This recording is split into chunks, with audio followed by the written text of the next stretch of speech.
Europe জুড়ে বইছে তীব্র তাপপ্রবাহ। প্রচণ্ড গরমে বাড়ছে প্রাণহানি। নেদারল্যান্ডসেই গত এক সপ্তাহে মৃত্যু হয়েছে প্রায় 500 মানুষের, যা দেশটির স্বাভাবিক মৃত্যুহারের চেয়ে বেশি। গত 20 জুন থেকে শুরু হওয়া এই তাপপ্রবাহকে ইউরোপের ইতিহাসের সবচেয়ে তীব্র ভয়াবহ তাপদাহ বলছেন বিজ্ঞানীরা। নজিরবিহীন দাবদাহে নাজেহাল নেদারল্যান্ডস। স্থানীয় সময় বৃহস্পতিবার ডাচ স্বাস্থ্য কর্তৃপক্ষের বরাতে রয়টার্স জানিয়েছে, গত 22 থেকে 28 জুনের মধ্যে নেদারল্যান্ডসে 480টি মৃত্যুর ঘটনা রেকর্ড করা হয়েছে, যা স্বাভাবিক মৃত্যু হারের চেয়ে বেশি। তীব্র গরমের কারণে প্রাণ হারানো এই ব্যক্তিদের বেশিরভাগেরই বয়স 80 বছর বা তার বেশি। আর এই মৃত্যুর সিংহভাগই রেকর্ড করা হয়েছে নেদারল্যান্ডসের দক্ষিণ ও পূর্বাঞ্চলে, কারণ এই এলাকাগুলোতেই তাপমাত্রা ছিল সবচেয়ে মারাত্মক।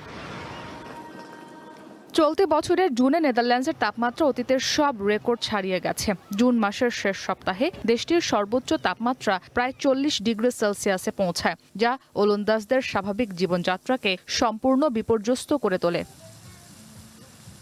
কেবল নেদারল্যান্ডস নয়, তীব্র এই দাবদাহে পড়ছে পুরো ইউরোপ। বিজ্ঞানীদের মতে গত 20 জুন থেকে শুরু হওয়া এই তাপপ্রবাহ ইউরোপের ইতিহাসের সবচেয়ে তীব্র ও ভয়াবহ।